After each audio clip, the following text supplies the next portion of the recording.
Physics NEET का एक ऐसा सब्जेक्ट जो लगभग हर एस्पिरेंट के सर का दर्द बना होता है। बहुत कम ही लोग इसमें अच्छा कर पाते हैं, इसे कॉन्कर कर पाते हैं। मगर ऐसा क्यों? बाकी लोग तो केमिस्ट्री में बहुत अच्छा करते हैं, बायो तो सबका बहुत अच्छा रहता है, पर फिजिक्स में ऐसा क्या है कि ऐसा हो जाता है, या फिर हम क्या गलती कर रहे हैं जो हम बहुत अच्छा नहीं कर पाते फिजिक्स। तो आइए ये सब जानते हैं इस वीडियो में। साथ ही मैं आपको अपनी एक्सपीरियंस से बताऊंगा कि कैसे मैं 40-50 मार्क्स से 170 मार्क्स तक गया फिजिक्स। चलिए शुरू करते हैं। हाय एवरीवन, मैं हूं Sudhanshu Ranjan and I am N MBBS student from AIIMS Gorakhpur. तो इससे पहले वीडियो में आगे बढ़े एंड ये जाने कि फिजिक्स को कैसे अच्छा किया जाए, हम ये जानते हैं कि फिजिक्स हमें हार्ड क्यों लगता है, फिजिक्स टफ क्यों लगता है। तो उसका एक मेन रीजन आता है मैथ्स। फिजिक्स में मैथ्स घुसा हुआ है, पर अगर आप अच्छे से देखो ना तो मैथ्स से ज्यादा फिजिक्स कॉन्सेप्चुअल सब्जेक्ट है। ये आपको धीरे धीरे पता चलेगा जब आगे मैं बताते जाऊंगा। बट हमारा सबसे पहले ये होता है कि फिजिक्स में मैथ्स है एंड मैथ्स मेरा हमेशा से वीक रहा है, 10 तक वीक रहा है, इसीलिए मैं बायो लिया एंड अब ये फिजिक्स आ गया तो टफ लग रहा है। तो ये एक हैबिचुअल थिंकिंग हो जाती है जिसकी वजह से फिजिक्स आपको टफ लगने लगता है। और भी काफ़ी कुछ रीजंस हो सकते हैं, जैसे फैमिली या रिलेटिव आपको बताए कि फिजिक्स टफर साइड है, या फिर साइंस थोड़ा टफ है, या फिर आपके दोस्त लोग या जो भी आपके सीनियर्स हैं वो बताए कि यार देखो बायो तो हो जाएगा, केमिस्ट्री रट लोगे, लेकिन फिजिक्स थोड़ा टफ है। तो ऐसा भी रीजंस हो सकते हैं। बाकी आपके जो जो रीजंस है आप मुझे कमेंट करके बताना, मैं उन रीजंस का थोड़ा काउंटर करने का कोशिश करूंगा। खैर, तो ये थे कुछ ऐसे रीजंस जिससे हो सकता है आपको फिजिक्स टफ लगे, इवन मतलब शुरू करने से पहले ही आपको टफ लगना लगे। फिर आते हैं ऐसे रीजंस पे जिससे आपको फिजिक्स पढ़ाई करते हुए टफ लगने लगे। सबसे पहले तो शुरू करते हैं जो 11th में है, या आप अगर फर्स्ट चैप्टर से शुरू करो जो कि बेसिक मैथ्स। तो क्या होता है, बहुत लोग बेसिक मैथ्स में ही दम तोड़ देते हैं, क्योंकि हाँ थोड़ा वहाँ मैथ्स ज़्यादा रहता है। बेसिक मैथ्स नाम से आपको पता चल रहा है वो फिजिक्स नहीं, वो मैथ्स है, तो उसमें मैथ्स रहता है। बट टू बी ऑनेस्ट इकलौता वही एक पोर्सन है जिसको आप अच्छे से अगर कर लेते हो ना, आपका फिजिक्स एकदम बटरी स्मूथ हो जाएगा। आप जितना अच्छा बेसिक मैथ्स करोगे, चाहे वो ट्रिग्नोमेट्री हो, चाहे वो वेक्टर्स हो, वेक्टर सम, एडिशन, जो भी हो, आप जितना अच्छा से वो करोगे आपका फिजिक्स उतना ज़्यादा स्मूथ हो जाएगा। इसलिए सबसे पहला एंड सबसे मोस्ट डिफिकल्ट पार्ट आप ये बेसिक मैथ्स को लेके चलो एंड उसको कॉन्कर करने का सोचो। एक बार वो आपके टिप्स पे आ गया, वो आपको एकदम बढ़िया हो गया, आपका फिजिक्स बहुत स्मूथली जाएगा, क्योंकि फिजिक्स सिर्फ कॉन्सेप्चुअल है एंड उसमें कॉन्सेप्ट बेसिक मैथ्स के ही लगते हैं। फिर कुछ ऐसे चैप्टर्स भी आते हैं जो पहले से ही थोड़े टफ रहते हैं, टफर साइड पे रहते हैं। जैसे कि आप ले लो रे ऑप्टिक्स का चैप्टर, वो बहुत बड़ा चैप्टर है, तो उसको आपको प्रॉपरली पढ़ने में कम से कम 10 दिन तो लगेंगे ही लगेंगे। अगर आप वन शॉट से भी कर रहे हो तो प्रॉपरली कॉन्कर में उतना दिन तो लगेगा ही लगेगा, क्योंकि बहुत ज़्यादा टॉपिक है उसमें, बहुत सारा रटने वाली चीज़ भी, बहुत सारा समझने वाला चीज़ भी, तो बहुत लंबा चैप्टर है। देन वैसे ही हमारे फ्लूइड्स वाला चैप्टर आ जाता है, मैकेनिकल प्रॉपर्टीज ऑफ फ्लूइड्स। उसमें भी काफ़ी ज़्यादा लाइक लेंथी पोर्शंस हैं एंड ऑल। तो ये सब कुछ चैप्टर्स हैं जो ऑलरेडी टफर साइड पे होते हैं, इसलिए आपको थोड़े टफ लगते हैं। बट अगर आप स्टार्ट करते हो बेसिक से, जैसे बेसिक मैथ्स कर लिए, उसके बाद कैनेमेटिक्स शुरू करते हो, तो धीरे धीरे आपका इंटरेस्ट भी बढ़ते जाएगा ना। उसका इंटरेस्ट कैसे बढ़ाना है वो भी धीरे धीरे आप सीखते जाओगे। तो अब आते हैं हम फिजिक्स के वो 3 मेन पिलर्स से जिससे आपका फिजिक्स बहुत अच्छा हो सकता है, इतना अच्छा लिटरली कि आप केमिस्ट्री से भी ज़्यादा स्कोर कर सकते हो फिजिक्स में। तो वो 3 चीज़ें हैं। पहला, कॉन्सेप्ट आप जितना अच्छा बिल्ड करोगे आपका उतना अच्छा फिजिक्स रहेगा। सेकंड नंबर पे आती है वो हमारे होती है फॉर्मूलाज। आप जितने फॉर्मूलाज टिप्स पे रखोगे, जैसे ये चैप्टर आपके दिमाग में आए उस चैप्टर के फॉर्मूला आपके दिमाग में छपने चाहिए, ऐसा आपको याद करना है फॉर्मूलाज को। थर्ड आता है revision, the most important thing. आप जितना बार रिवाइज करोगे आपको उतना ज़्यादा अच्छा समझ में आएगा, उतना ज़्यादा पकड़ बनेगा चैप्टर पे, उतना ज़्यादा पकड़ बनेगा सब्जेक्ट पे। अब इन तीनों को कैसे करना है, सबसे पहले हम बात करते हैं कॉन्सेप्ट की। कॉन्सेप्ट के लिए देखो, आप कोई भी टीचर से पढ़ रहे हो XYZ, मुझे नहीं पता और आपको भी नहीं जानना है कि आप किस टीचर से पढ़ रहे हो एंड हमेशा उसी टीचर से पढ़ना है या नहीं। आप ऐसे टीचर से पढ़ो जिससे आपको पढ़ने में मजा आए, जिससे आपको पढ़ने में समझ आए, क्योंकि अल्टीमेटली फायदा आपका होना है। ये मैटर नहीं करता कि आप इस टीचर से पढ़ रहे हो या उस टीचर से, फायदा आपका होना है। तो आप अपना फायदा देखो एंड ऐसे टीचर से पढ़ो जिससे आपको समझ आए, कॉन्सेप्ट बने एंड आप उस चीज़ को इमेजिन कर पाओ। जैसे ग्रेविटी अगर आप पढ़ रहे हो तो आप इमेजिन कर पाओ कि क्यों ये ऊपर से नीचे गिर रहा है, अगर नीचे गिर रहा है तो इसमें क्या क्या चीज़ें चेंजेस आ सकती है, स्पीड चेंजेस आ सकते हैं एंड डायरेक्शन तो खैर नीचे की तरफ ही रहेगा, बट स्पीड चेंजेस आ सकते हैं। तो ये सब कुछ विजुअलाइज करना है आपको।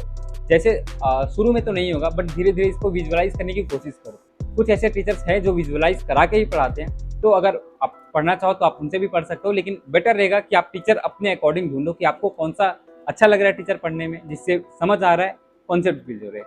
सेकंड नंबर पे आती है हमारी जो कि है ऑब्वियसली फॉर्मूलाज। तो फॉर्मूलाज कैसे करना है, सबसे पहले जो भी आप चैप्टर पढ़ चुके हो, पढ़ रहे हो, उसे फॉर्मूलाज एक अलग सीट पे बना के रख लो एंड उसको उस चैप्टर जब तक खत्म होता है, जितने भी दिन लगे, जितने भी दौरान में वो चैप्टर खत्म होता है, उस फॉर्मूलाज को बार बार रिपीट पे देखो आप ब्रेक लेते हो पढ़ाई से, कहीं बाहर जाते हो, आते हो, पढ़ाई शुरू करने से पहले एक बार फॉर्मूला शीट पलट के देखो सारा, देन पढ़ाई खत्म करने के बाद फॉर्मूला शीट पकड़, मतलब आप इतना समझ लो कि आपको चैप्टर कंप्लीट करते करते वो फॉर्मूला सारे याद हो जाने चाहिए। हाँ ठीक है, एक बार में नहीं होता, इसलिए तो अपना थर्ड टॉपिक आता है जो कि है रिवीजन। तो सबसे पहले तो फॉर्मूलाज आप याद रखो, फॉर्मूला अपने बनाओ, अपने फॉर्मूला लाइक अपने नोट्स बनाओ, किसी और के नोट्स मत देखो, क्योंकि क्या होता है कि आप जब खुद से लिखते हो ना तो आपको समझ ज़्यादा आता है, तो वो चीज़ करो। देन थर्ड आती है जो obviously most most most important है, नीट पर्सपेक्टिव से अगर आपको नीट बहुत अच्छे नंबर से क्लियर करना है, रिवीजन इज अ मस्ट। आप जितना बार रिवाइज करोगे, चाहे 4, 5, 10 जितना बार रिवाइज करोगे, आपके नंबर उतने बढ़ते जाएंगे, आपके कॉन्फिडेंस उतना बढ़ते जाएगा, एंड आप बहुत बहुत ज़्यादा अच्छा करके आओगे एग्जाम में, किसी भी एग्जाम में, चाहे नीट एग्जाम हो या मॉक टेस्ट हो, किसी में भी बहुत अच्छा करके आओगे। नाउ अब बढ़ते हैं one of the most like weighted segments बोल सकते हो, मेरा एक्सपीरियंस कि कैसे मैं 40-50 से 170 तक गया। तो ये थोड़ा सा लॉन्ग सेगमेंट होगा, तो आप थोड़ा सा सब्र बनाए रखें।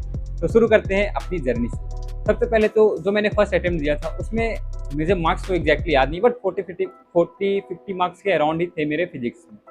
देन मैंने धीरे धीरे फिजिक्स को पढ़ना शुरू किया। लाइक जो मेरा फर्स्ट ड्रॉप था, जो नए लोग हैं उनको पता नहीं होगा, मैंने 2 ड्रॉप लिए हैं, बाकी जो पुराने लोग हैं उनको तो पता ही होगा।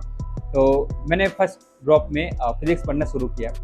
मैंने उस टाइम 4 से 5 महीने फिजिक्स को दिए, बट बहुत अच्छे से कर नहीं पाया, क्योंकि मुझे उस समय फिजिक्स हार्ड लगता था। जो रीजन्स मैंने बताए आप लोगों को, सेम रीजन मेरे साथ भी था कि मुझे काफ़ी लोगों ने बताया था कि फिजिक्स टफर है, फिजिक्स हार्ड है, तो उस वजह से मुझे भी मेरा भी एक पर्सपेक्टिव बन गया था फिजिक्स के खिलाफ कि यार ये टफ है, ये हार्ड है। तो ये हो गया। देन मैंने पढ़ाई शुरू की, बहुत अच्छे से पढ़ाई नहीं करते गया। मैंने फॉर्मूला नोट्स नहीं बनाए, मैं बस लेक्चर देखा, उसके बाद रिवीजन करता था, तो लाइक 1 ही 2 बार रिवीजन करता था बस। ना ही मैंने कोई मॉक टेस्ट लगाए, ना ही कोई टेस्ट दिया, क्वेश्चन प्रैक्टिस भी नहीं किया। तो इस वजह से मेरे फिजिक्स पढ़ के भी एकदम अधूरा रह गया। जब मैं लास्ट टाइम रिवीजन करने बैठा अराउंड नीट से 1 महीने पहले, सब कुछ ब्लैंक, मुझे लग रहा था मैंने कुछ पढ़ा ही नहीं है। क्यों? क्योंकि मैंने ना रिवाइज किया, ना फॉर्मूला शीट बना के उसको पढ़ा, तो मेरा फिजिक्स एकदम गोल था। फिर भी कुछ कुछ जो याद है उसकी वजह से मैंने फिजिक्स में लाइक 100 मार्क्स के अराउंड बनाए थे अपने फर्स्ट ड्रॉप में, जिसमें मेरे 578 मार्क्स आए थे। बट फिजिक्स की वजह से वो मेरा ड्रॉप रह गया अनफॉर्चुनेटली। बट बोलते हैं ना कि कुछ चीज़ें होती है अच्छे के लिए। उसके बाद मैं फिजिक्स पे दोबारा लगा, एंड इस बार मैंने वो चीज़ें की जो मैंने आपको बताया, कॉन्सेप्ट बिल्ड किया, इमेजिन किया उसको, लाइक फॉर्मूलाज बनाए, फॉर्मूलाज को पढ़े, एंड देन रिवीजन मैंने बहुत अच्छे से किया, बहुत बार किया, हर एक चैप्टर का किया। एंड ज़्यादा कुछ नहीं, मैं ये नहीं करता था कि 50 पेज का चैप्टर रिवाइज करता था, 3 से 4 पेज, बस 3 से 4 पेज में फॉर्मूलाज लिख के बस उन्हीं फॉर्मूलाज को एंड सम इंपॉर्टेंट लाइंस को रिवाइज करता था। इसी रीजन से क्या हुआ, मुझे फॉर्मूलाज सारे अपने टिप्स पे याद हो गए। देन फिजिक्स को जब भी अप्रोच करते हो ना, एक चीज़ और मैं बताना भूल गया, सॉरी, फिजिक्स को अप्रोच कैसे करें। तो जब भी आपके सामने कोई क्वेश्चन आता है फिजिक्स का, सबसे पहले ये देखो कि वो क्वेश्चन कौन से चैप्टर से बिलोंग करता है। लाइक 11th के पार्ट से आता है या 12th के पार्ट से आता है, ये देख लो। उसके बाद कौन से चैप्टर से आता है, अगर आप उसमें ब्रेक डाउन कर पाओ कौन से टॉपिक से आता है, उस टॉपिक्स के फॉर्मूलाज आप तुरंत रिमेंबर करो। उसके ऊपर आप क्वेश्चन में देखो कि आपको कौन कौन से वैल्यूज दिए हुए हैं। जैसे मान लेते हैं एक एग्जाम्पल के लिए काइनेमेटिक्स से मान लेते हैं, तो उसमें आता है s = ut + ½ at² एक फॉर्मूला है। उसमें अगर आपका क्वेश्चन में इनिशियल वेलोसिटी दिया हुआ है एंड एक्सेलरेशन तो ऑब्वियसली रहता है, एंड टाइम दिया हुआ है मान लेते हैं, एंड आपको डिस्प्लेसमेंट पूछा है, तो आपके दिमाग में खट से आना चाहिए कि यार अगर टाइम दिया है, इनिशियल वेलोसिटी दिया है, एक्सेलरेशन दिया है, तो मुझे एक डिस्प्लेसमेंट निकालना है। तो ऐसा कोई फॉर्मूला है कि मेरे पास 90% ऑफ द टाइम्स ये सही होता है कि आपको फॉर्मूला आ जाता है एंड आप तुरंत से बना के आगे बढ़ जाते हो। बट एक चीज़ है कि आप क्वेश्चन अच्छे से पढ़ लेना, क्योंकि इस क्वेश्चन अच्छे से ना पढ़ने की वजह से मेरे फिजिक्स में 15 मार्क्स कम हुए। लाइक बोल सकते मेरे फिजिक्स में 165 मार्क्स आए, वो तो एक 5 मार्क्स का कॉन्ट्रोवर्शियल था, बट 165 मार्क्स आए मेरे। But I was prepared for 180 of top 180 in physics. मैं पूरे 100% मार्क्स लेके जाने के पर्सपेक्टिव से गया था, उतना कॉन्फिडेंस से गया था, क्योंकि मैंने फिजिक्स को बहुत अच्छे से प्रिपेयर किया था। खैर ये थी मेरी फिजिक्स की जर्नी। एंड ऐसा ही बाकी केमिस्ट्री एंड बायो, तो चलो बायो तो सबके स्ट्रॉन्ग होते हैं, एंड अगर आपके नहीं है तो एक बार कमेंट कर देना, मैं आपको थोड़ा गाइड कर दूंगा उसमें। बाकी केमिस्ट्री के ऊपर भी एक ऐसा ही वीडियो लाऊंगा कि how I scored 180 out of 180 in chemistry, despite कि मेरा केमिस्ट्री उतना अच्छा नहीं था। खैर मिलते हैं ऐसे ही जल्द एक और नई वीडियो में, जहाँ आपको मैं यही सब चीज़ें बताऊँगा। एंड फिलहाल अभी हमारे एग्जाम्स चल रहे होते हैं, तो थोड़ा सा वीडियो में डिले आता है एंड थोड़ा वीडियो उतना कंसिस्टेंट नहीं आ पा रहा है, क्योंकि लास्ट 3 महीने से हमारे एग्जाम्स चल रहे हैं। खैर एक और लास्ट एग्ज़ाम बचा हुआ है, हमारे 15 सितंबर से एग्ज़ाम्स हैं प्रोफेशनल के, तो उसके बाद तो बहुत अच्छे से वीडियोज़ आएंगे।